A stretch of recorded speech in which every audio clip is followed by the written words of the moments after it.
Hello friends, പുതിയൊരു വീഡിയോയിലേക്ക് എല്ലാവർക്കും സ്വാഗതം. ഇന്ത്യ ഇംഗ്ലണ്ട് ആദ്യ ടെസ്റ്റിലെ 4-ാം ദിവസത്തെ മത്സരം അവസാനിക്കുമ്പോൾ ഇന്ത്യ സെക്കൻഡ് ഇന്നിങ്സ് 364 ഓൾ ഔട്ടായിരിക്കുകയാണ്. 333-3 എന്ന ശക്തമായ നിലയിലാണ് ഇന്ത്യ 364 ഓൾ ഔട്ടായത്.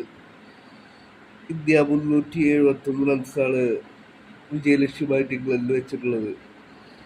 സെക്കൻഡ് ഇന്നിങ്സിൽ ഇന്ത്യ 333 എന്ന ശക്തമായ നിലയിലാണ് പിന്നീട് 16 റൺസിനുള്ളതിനിടയിൽ ഇന്ത്യ ഓൾ ഔട്ടായത്. സെക്കൻഡ് ഇന്നിങ്സിൽ ഋഷഭ് പന്ത് സെഞ്ചുറി നേടി, KL രാഹുലും സെഞ്ചുറി നേടി. പിന്നീട് വന്ന വാലറ്റ് ബാറ്റ്സ്മാൻമാർക്ക് മികച്ച പ്രകടനം കാഴ്ചവെക്കാനായി സാധിച്ചില്ല. 371 സെക്കൻഡ് ഇന്നിങ്സ് ബാറ്റിംഗ് ആരംഭിച്ച ഇംഗ്ലണ്ട് ശക്തമായ നിലയിലാണ്.